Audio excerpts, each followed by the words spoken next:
ఇరాన్లో ప్రజలు ఎందుకు రోడ్డెక్కుతున్నారు తెలుసా? ఇదొక్క రోజు కోపం కాదు, దాదాపు 100 ఏళ్ల కథ. యూరప్, ఆసియా, మధ్యప్రాచ్యం మధ్యలో ఉన్న ఇరాన్ ప్రజల వల్ల కాదు, నేల కింద ఉన్న చమురు వల్ల ప్రపంచానికి ముఖ్యమైంది. 19వ శతాబ్దం చివరిలో బ్రిటన్ ఇరాన్ చమురుపై ఒప్పందం చేసుకుంది. లాభాల్లో 80% బ్రిటన్కి, ఇరాన్కి మిగిలింది చిన్న భాగం మాత్రమే. అప్పటి నుంచి అవమానం మొదలైంది.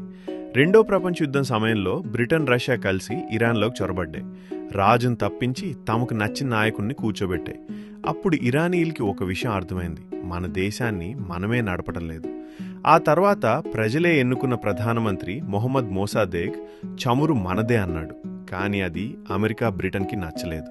రహస్యంగా తిరుగుబాటు చేసి రాజుకు మళ్లీ సంపూర్ణ అధికారాన్ని ఇచ్చారు. కొన్ని ఏళ్ల తర్వాత పెద్ద ఎత్తున ఉద్యమాలు జరిగాయి. రాజు దేశం విడిచాడు. ఇరాన్ ఒక ఇస్లామిక్ రిపబ్లిక్ అయింది. కానీ శాంతి రాలేదు.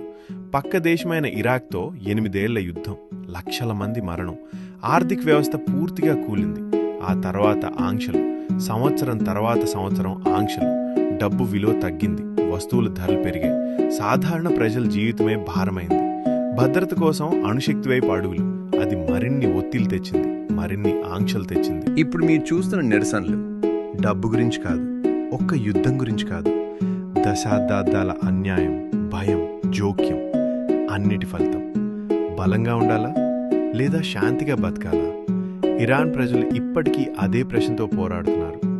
ఈ కథ మీకు కొత్తగా అనిపిస్తే లైక్ చేయండి. ఇలాంటి లోతైన కథల కోసం సబ్స్క్రైబ్ చేయండి.